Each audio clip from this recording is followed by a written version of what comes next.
Bismillahirrahmanirrahim. I am Professor Dr. Naeem Khalid, PhD, University of Cambridge, UK. Along with being teacher today, I am the Chief Editor of Cantor Publisher, leading book publisher, and university book printer and publisher. I worked as an ex-chairman Department of Physics, as an ex-dean Physical and Numerical Sciences, Islamic College, University Peshawar, as an ex-Director General Higher Education Commission, Islamabad, as an ex-lecturer, University of Cambridge, UK. Cambridge Scholar Series, Social Study Grade 5 की videos आपके साथ अभी discuss हो रही है। तो जो student learning outcomes हैं वो लिस्ट बहुत बड़ी है। मैं आपको सिंपल बताता चलूं कि हमारे पहले लेक्चर में हमारी मेन कंसंट्रेशन ये होगी कि ज़मीन पे अगर कोई लोकेशन हम फाइंड आउट करते हैं तो उसके लिए लैटिट्यूड और लॉन्गिट्यूड की ज़रूरत क्या है, इनकी जो तादाद 180 और 360 रखी गई है, इसमें क्या मतलब है। ग्लोब या मैप पे दुनिया में कोई भी पोजीशन मालूम करने के लिए हमें जो लैटिट्यूड और लॉन्गिट्यूड मुख्तलिफ ज़रूरत है उसको कैसे करेंगे, मेजर सीरीज कैसे होगा, ये सारे इस चैप्टर के हिस्से हैं। लेकिन सबसे पहले मैं आपकी तरफ आना चाह रहा हूँ कि हम कुछ इंट्रोडक्शन करें इन लाइंस की। हमने पिछली क्लास में यानी ग्रेड 4 में पढ़ा था कि ज़मीन को शो करने के लिए ग्लोब या मैप इस्तेमाल होता है और ज़मीन पे जितनी भी ऑब्जेक्ट्स होते हैं उनको भी शो करने के लिए मैप या ग्लोब इस्तेमाल होता है। ये हम पढ़ चुके हैं और हमने ग्लोब देखा था कि ग्लोब क्या है। हमारे स्कूल के प्रिंसिपल साहब के ऑफिस में ज़मीन का एक छोटा सा मॉडल पड़ा होता है, उस पे सारी वो चीज़ें मौजूद होती हैं जो ज़मीन पे होती है और इसको क्या कहते हैं, ग्लोब कहते हैं। इसकी निस्बत से जो दीवार पे लटका होता है उसको मैप कहते हैं और इस पे भी ज़मीन के सारे खदोखाल प्रेजेंट होते हैं अगर ये वर्ल्ड मैप है। अगर पाकिस्तान का मैप है तो उसमें पाकिस्तान की सारी चीज़ें प्रेजेंट होती हैं। मैप और ग्लोब दोनों, हमें ज़मीन पे कहीं जाना है तो हमने कोई लोकेशन बतानी होगी कि मैं सपोज मक्का मुकरमा जाना चाह रहा हूँ तो कैसे एड्रेस बताऊंगा। ये तो नहीं कह सकता कि लेफ्ट को चलो या राइट को चलो। ये जो एड्रेस बताना है, जब आप हवा में उड़ते हैं तो आपके सामने इधर उधर कोई रोड वोड तो नहीं होती। इसी तरह गहरे समंदरों में आपके इर्द गिर्द तो कुछ नहीं होता कि आप पता लगा सके कि लेफ्ट को जाऊं या राइट को जाऊं। ये जो एड्रेस बताया जाता है उसके लिए कुछ इमेजिनरी लाइंस की ज़रूरत होती है और उन इमेजिनरी लाइंस का नाम है लैटिट्यूड एंड लॉन्गिट्यूड। क्वेश्चन ये पैदा होता है कि ये सिर्फ लैटिट्यूड से, सिर्फ एक तरह की लाइनों से ये काम क्यों नहीं चल सकता कि सिर्फ हम लैटिट्यूड को डिस्कस करके एड्रेस मालूम कर लें या सिर्फ लॉन्गिट्यूड एड्रेस करके हम पोजीशन मालूम कर लें कि हमने कहाँ जाना है। एग्जैक्ट लोकेशन ऑन अर्थ कैसे मालूम होता है, जब ये दोनों मालूम होती है। क्यों, इस सिलसिले में इस चेक बोर्ड को देखें। इस चेक बोर्ड में आप गौर से देखें, इस साइड पे A B C D E F G H, यहाँ पे भी वही A B C D E F G H। इसका मतलब है ये लाइन A शो करती है, ये वाली लाइन B शो करती है, ये वाली लाइन C शो करती है एंड सो ऑन। इसी तरह अगर आप देखें 1 2 3 4 5 6 7 8, इस साइड पे भी वही है। इसका मतलब है ये वाली लाइन क्या शो करती है, 5 शो करती है, ये वाली लाइन 6 शो करती है। मैंने इस पोजीशन पे किसी को कहना है कि मैं खड़ा हूं, मैं खड़ा हूं इस पोजीशन पे, मैं कैसे बताऊं। अगर मैं बताऊं कि मैं बी पे खड़ा हूं, क्या वो बंदा मुझ तक पहुंच जाएगा? वो तो यहां मुझे ढूंढ रहा होगा या यहां ढूंढ रहा होगा या यहां ऊपर ढूंढ रहा होगा। यहां बहुत कम चांसेस है कि वो मुझे यहां पे ही ढूंढ रहा हो। तो बी, इस सारी ब्लैक लाइन में कहीं पे भी मैं खड़ा हूं तो मैं बी पे खड़ा हूं, मैं अपना एड्रेस बी बता सकता हूं। इसका मतलब मेरी एग्जैक्ट लोकेशन मालूम नहीं हो सकती। इसी तरह अगर मैं कहूं किसी को कि मैं 6th रो में खड़ा हूं तो 6th रो में तो कहीं पे भी मैं खड़ा हो जाऊं, मैं सही कह रहा हूं, मैं यहां पे भी 6th रो में खड़ा हूं, यहां पे भी, यहां पे भी, यहां पे भी, यहां। तो जब तक मैं उसको 6th रो कह रहा हूं वो कभी भी मेरी एग्जैक्ट लोकेशन पे मुझे नहीं ढूंढ सकता। इस मसले का हल कैसे करें, ये जरा देखें। ये हमारी 6th रो है और ये हमारा बी कॉलम है। मैंने अपनी एग्जैक्ट लोकेशन बतानी है, कैसे बताऊंगा? गौर से देखें, ये इसके ऊपर आ रहा है। जब ये दोनों पोजीशन लोकेट हो जाएं तो इसका मतलब क्या है?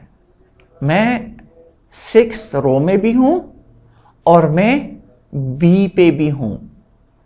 तो अभी मेरी लोकेशन बिल्कुल, मैं किसी को बता दूं कि मैं 6th रो में बी पे खड़ा हूं, तो बिल्कुल वो जाएगा पहले 6th रो में, फिर देखेगा बी कहां है, बी यहां है, तो यहां पे मेरे पास पहुंच जाएगा। तो इसका मतलब क्या है? अपनी लोकेशन बताने के लिए, एग्जैक्ट लोकेशन बताने के लिए ये जरूरी है कि हम क्या बताएं?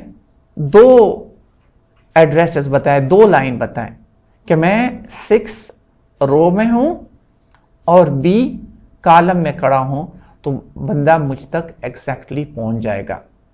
इसका मतलब यह है कि कागज पे कोई भी एड्रेस बताने के लिए आपको 2 एड्रेसेस बताने होंगे, कागज के लंबाई के तौर पे और दूसरा कागज के चौड़ाई के तौर पे, तो आप उस जगह पे पहुंच सकते हैं।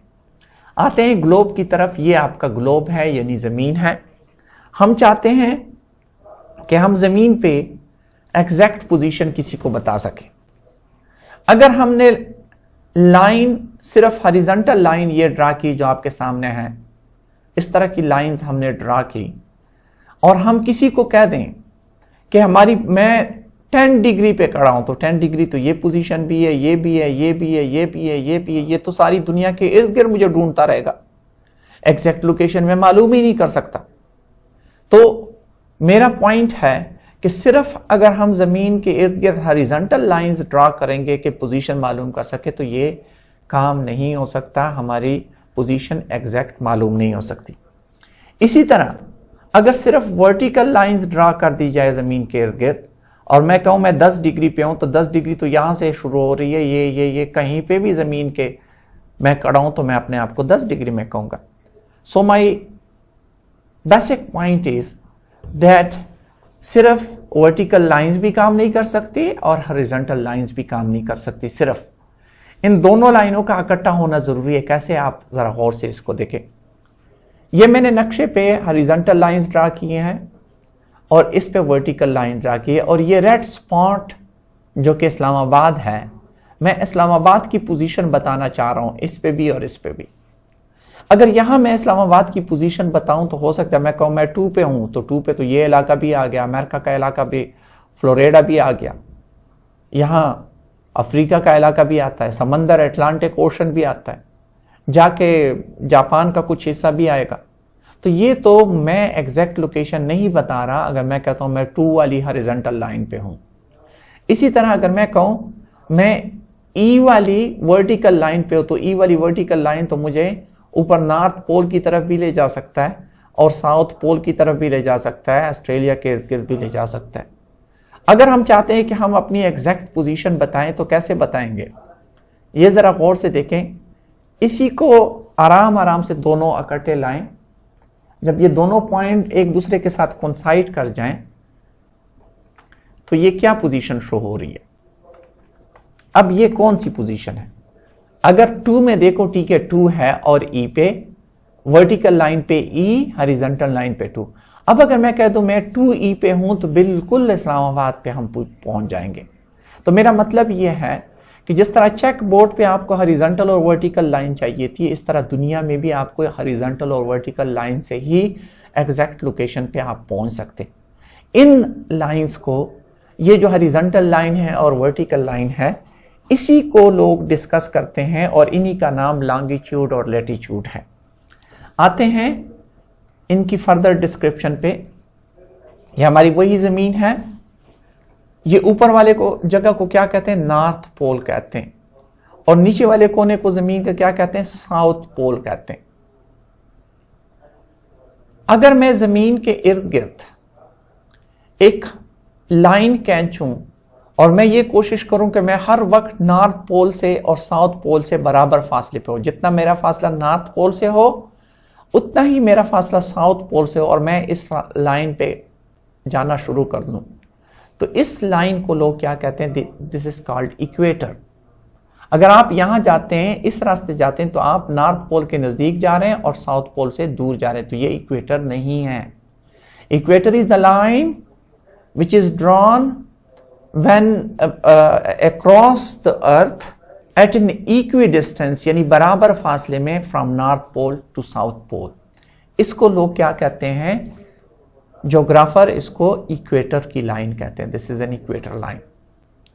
इसी तरह जो वर्टिकल लाइन है जो नॉर्थ पोल से शुरू होता है और साउथ पोल की तरफ जाता है, लेकिन वो तो बहुत सारी लाइन हो सकती है जो नॉर्थ साउथ पोल, ये लाइन भी नॉर्थ पोल से शुरू हो रही है और साउथ पोल की तरफ जाती है। यहां पे भी लाइन है नॉर्थ से साउथ, नहीं, ऐसी लाइन जो नॉर्थ पोल से शुरू होती है साउथ पे जाती है। लेकिन यहां इंग्लैंड में एक जगह है जिसको क्या कहते हैं, ग्रीनिच।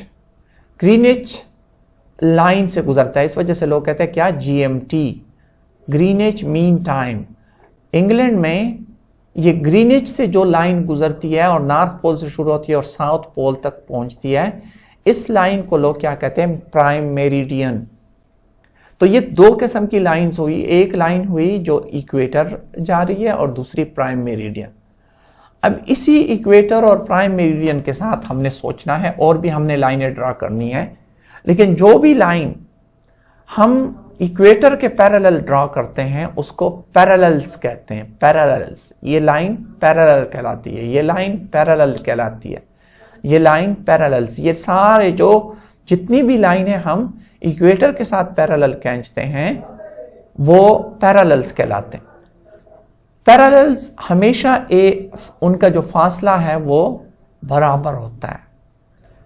ये जो नॉर्थ पोल से दूसरी लाइनें हम खींचते हैं साउथ पोल की तरफ, ये प्राइम मेरिडियन के साथ पैरेलल नहीं होती, क्योंकि यहां पे वो टच कर रहे हैं टुगेदर, यहां दूर होते जा रहे हैं।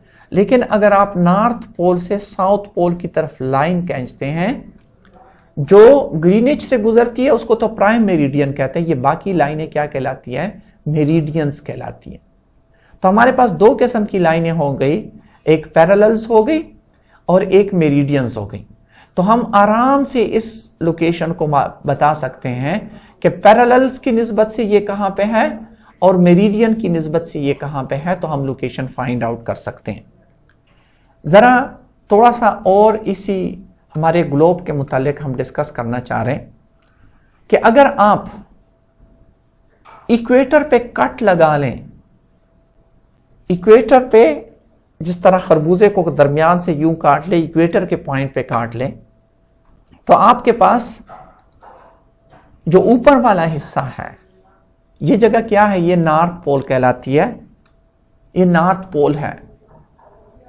तो ये जो स्फीयर का आधा, जिस तरह आधा गोल खरबूजा होता है, इसको क्या कहते हैं, हेमिस्फीयर। हेमिस्फीयर मींस आधा स्फीयर। स्फीयर पूरे फुटबॉल को कहते हैं। आपने दरमियान से काटा तो ये हेमिस्फीयर बन गया, और ये किस तरफ है, नॉर्थ की तरफ है, इस वजह से इसको कहते हैं नॉर्दर्न हेमिस्फीयर। इक्वेटर से ऊपर वाला इलाका क्या कहलाता है, नॉर्दर्न हेमिस्फीयर। ये नीचे वाला कोना क्या है, ये साउथ पोल है। तो ये हेमिस्फीयर क्या कहलाएगा, ये हेमिस्फीयर साउदर्न हेमिस्फीयर कहलाएगा। तो हमारे पास जब भी इक्वेटर के लाइन से ऊपर वाले इलाके को हम डिस्कस करेंगे तो हम कहते हैं हम नॉर्दर्न हेमिस्फीयर डिस्कस करते हैं।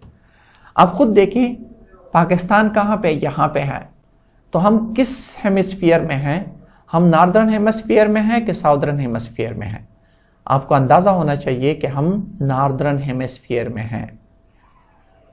आगे देखें, अगर हम मेरिडियन पे कट लगाएं, जमीन को प्राइम मेरिडियन पे काटें, तो प्राइम मेरिडियन देखें, ये ऊपर नॉर्थ पोल वाला ये वाली जगह थी, यहां से मैंने यूं काटा है। अभी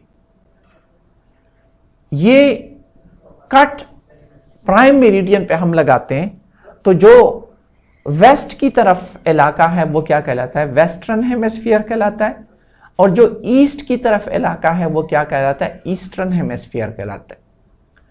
ये मुख्तलिफ किस्म के वेदर डिस्कशंस, टाइम, आपको पता है कि इंग्लैंड का टाइम हमसे 5 घंटे पीछे होता है, जापान का टाइम हमसे आगे होता है।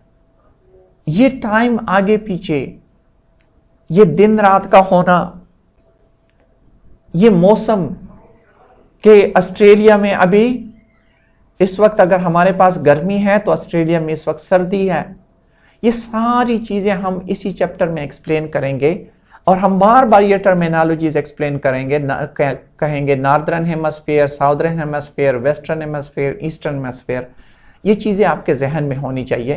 तो आज हमने क्या साबित किया?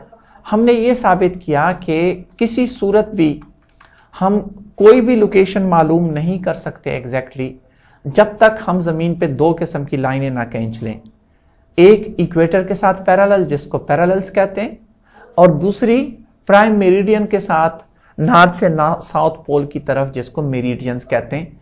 इन दोनों लाइनों की मौजूदगी में हम किसी भी जगह की लोकेशन बड़े आराम से मालूम कर सकते हैं। इंशाल्लाह नेक्स्ट लेक्चर में हम लोकेशंस मालूम करेंगे। Thank you.